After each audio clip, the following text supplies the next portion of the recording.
I thought I would do a little piece on what I'm campaigning for when I'm out and about, whether it's a static saltire event or it's a big march somewhere, or I'm just talking to friends in general, and some of the things I'm talking about and all of the things I'm campaigning for. And that is what are, within a fiscally and politically free Scotland, there will be tenants, there'll be pillars that hold that entire society up. And those tenants, for me, the main ones, are the claim of right, because that underpins our sovereignty as Scots and lays down the foundation for our law. We're going to need an investment bank, but then we're also going to need a central bank as well. That central bank will be the currency issuer. It will facilitate the Scottish economy actually working. And commercial banks, the investment bank, they'll all hold accounts with the issuer of currency, the central bank. And then leading on from that, there will also be a sovereignty wealth fund. And I'll talk about what that will facilitate as well. So those are the main tenets that I would want to see in a completely free, fiscally free and politically free Scotland. A lot of those tenets are already SNP policy. Some of them will prop up SNP policy, but all of them are far more than the policy of any political party. It's the essence of what will be a free Scotland, a Scotland of home rule. So let's go back to the claim of right. The claim of right from 1689. It documents the sentiments that were actually held within the Stone of Destiny, because the Stone of Destiny was a symbol of the Scots, the people, handing over their sovereignty to a tribe, a trusted conduit of their will, and that would be their sovereign. It's a sovereign that they all voted for, a sovereign that they all had faith in, a sovereign that would do their bidding as they saw fit.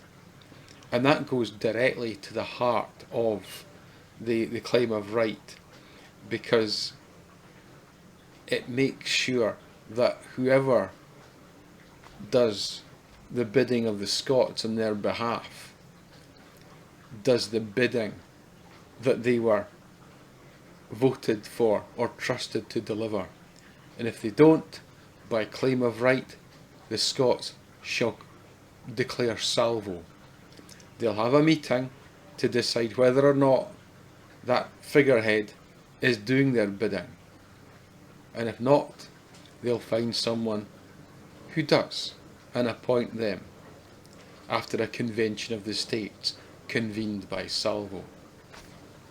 So that leads you to this sovereignty of the Scots, and I have to say, an absolutely beautiful democracy, the sovereignty of the people. It also gives rise to a very inclusive society as well. So the Scots will be a rainbow nation. When you think about the central bank, it will issue Scots currency, but why do we really need that? And it's about the flexibility, and it's about the options that having that central bank leaves open. You know, to have full membership of Europe, for instance, if we want to go down that road, then the Scots will require their own currency as a first step to joining the European Union. And that also gives us the option to join the European Union short of fiscal union, which means although we are a full member of Europe except for joining the euro, that is an option. We can have our own currency. We can run that alongside being part of the European Union and a big part of the European Union, or we may just decide that we're quite happy with just the our member of EFTA having that completely free trade arrangement. But the central bank is the thing that gives rise to that. But the central bank will also give the Scots the ability to fund their entire country, their entire system. Each bank will have an account with a central bank, because the way that a central bank works is it basically prints money, it creates money, and it will give that money to either the government, or it could be an investment bank, or it could be any number of private banks, the ones that you and I would then bank with. So that they then give this money to them. So it's actually a clean balance sheet. And then what happens is the government spends the money, and it may spend the money on services, and it doesn't matter whether it's the police or the education or the nurses or whatever, and whoever salaries they fund, these people will then pay tax, and then the money comes back to Scotland, the Exchequer, in the form of taxation. And that also goes for the private sector as well. Private companies will draw money from their banks, and they will pay their employees. Pensions, for instance, they will take money from their banks, and they will pay out pensions. Obviously the state will also, from its coffers, pay out a state pension. But the point is, the spend comes first, and then the redemption of that spend comes in taxation. But there's also value added in the process, so that when the money comes back, you get that balance. There's an awful lot of detail that I'm not going into here, but these are just the tenants that I'm talking about, and the central bank is one of them. So let's talk a little bit about the investment bank, because the investment bank gives Scottish Enterprise, and I mean not just the Scottish Enterprise as in the organisation, I mean general enterprise of the Scots, can be funded quite easily by an investment bank.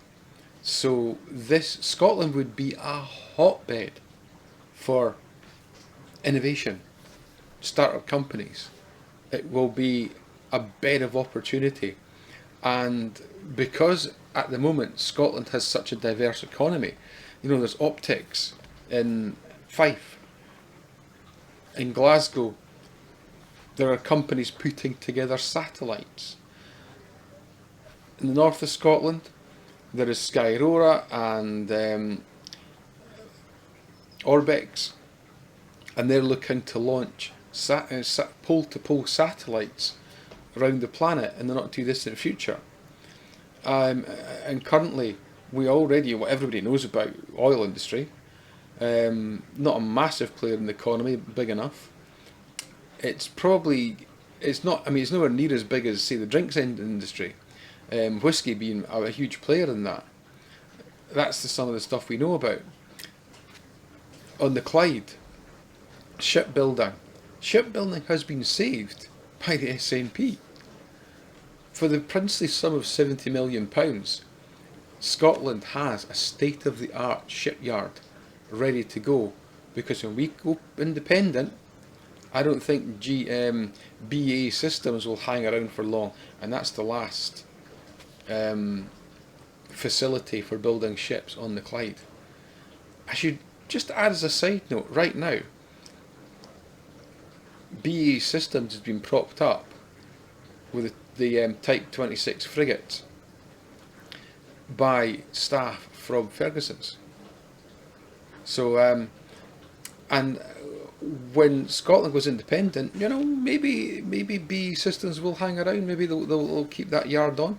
But if they don't, well, it simply comes into the ownership of the Scottish administration. And then there's no reason why that cannot be given over to Ferguson's, and they can expand their interest. Huge opportunities.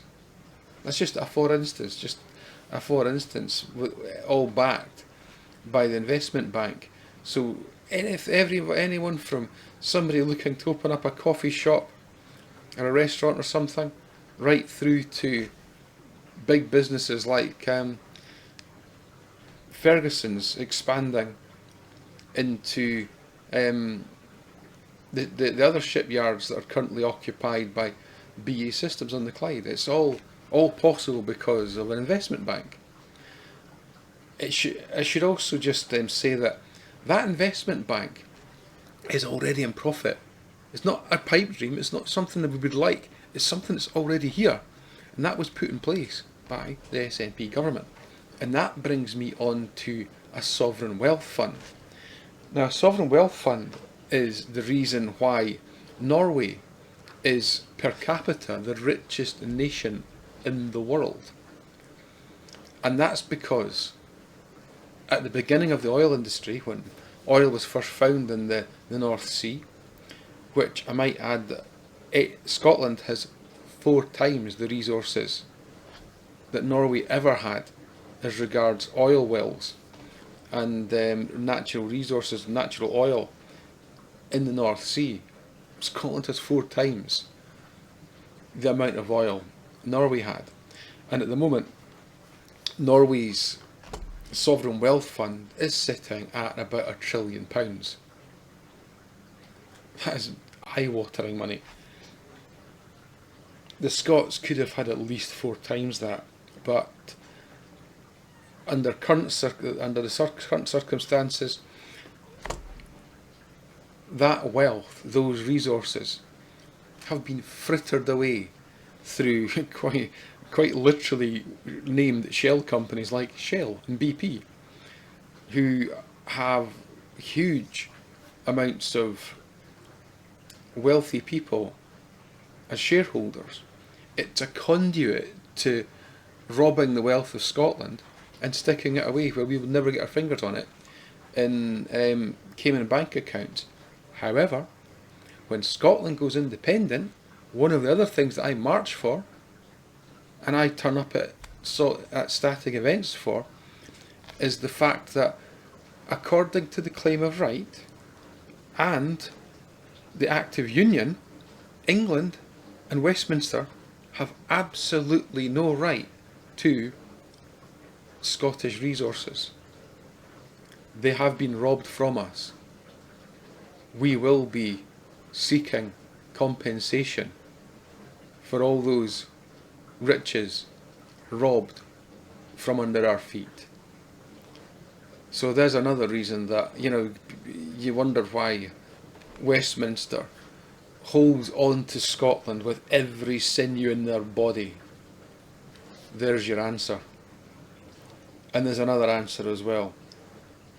At this point in time, Scotland is propping up the Westminster economy to the tune of 25% of the entire economy of the British Isles.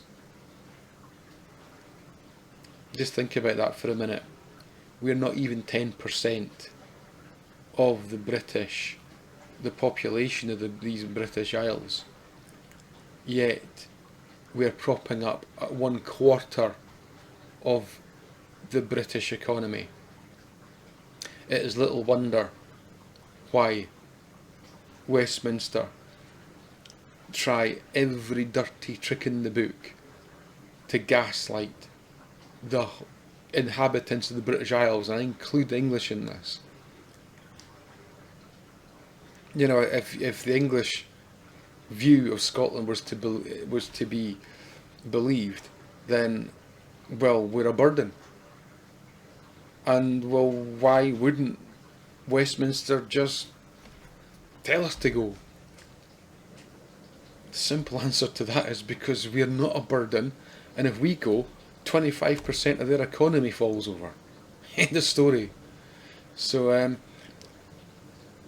one thing we don't want to be doing, though, is taking our independence and living next door to a basket case economy.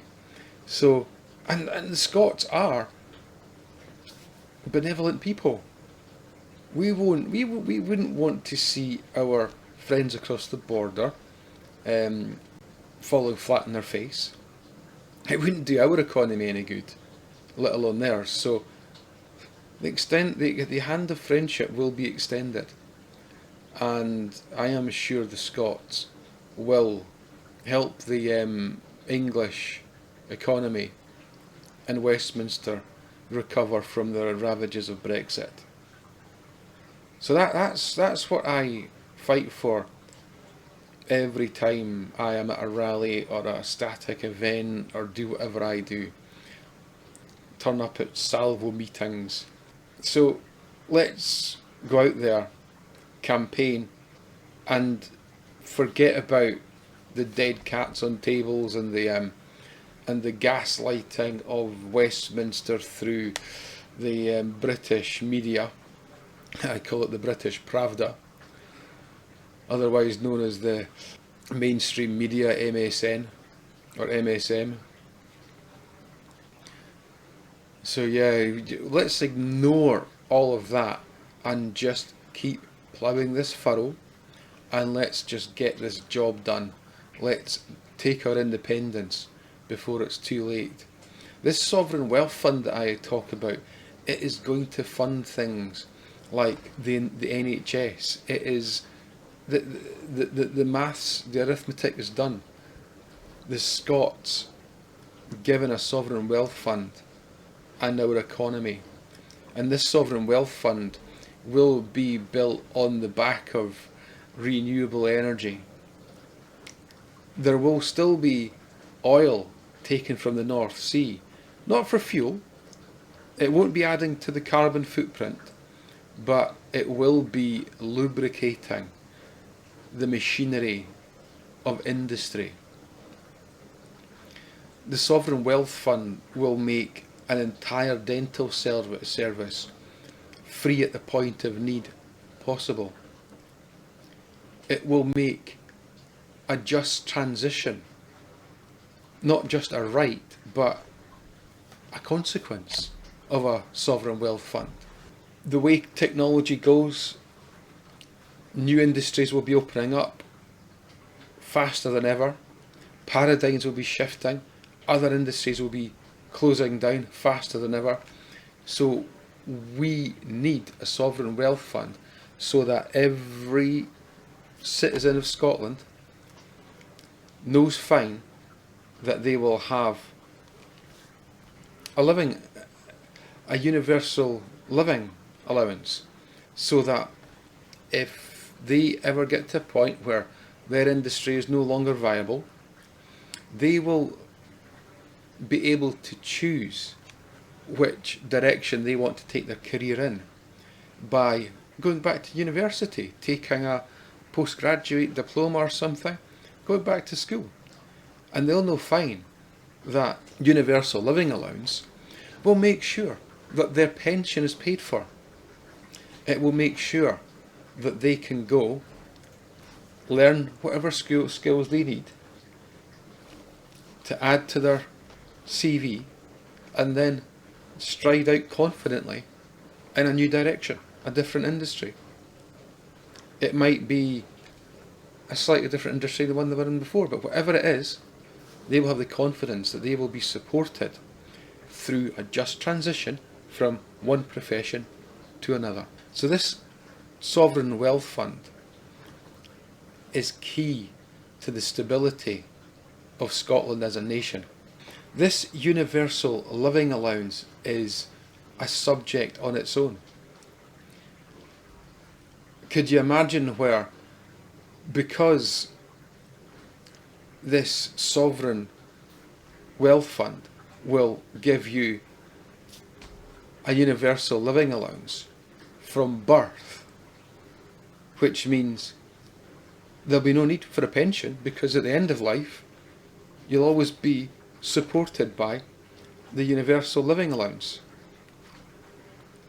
Things like the child maintenance service will no longer be required, because every child will be supported from birth by the universal living allowance.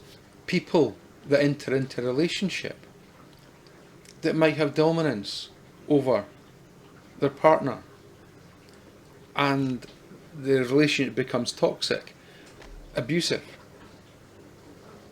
that abusive partner will no longer be dominant over the other, so that at any point anyone in a relationship will have the confidence that they can, on the turn of a coin, be able to step out with that relationship and set themselves up with their basic living accommodation covered because of the universal living allowance. Because of the universal living allowance, people won't have that need or reliance upon the other partner. They can leave with confidence at any time they want. Universal credit will be a thing of the past, because whether you're in employment or out of employment, you're going to have the universal living allowance. That universal living allowance will give stability to anyone who makes their home and pays tax in Scotland. So that's, in a nutshell, the tenets of a fiscally and politically independent Scotland. Home rule will be propped up by the tenets of the claim of right, the tenet of a central bank, the tenet of an investment bank, the tenet of free trade with Europe, and those tenets will make our nation.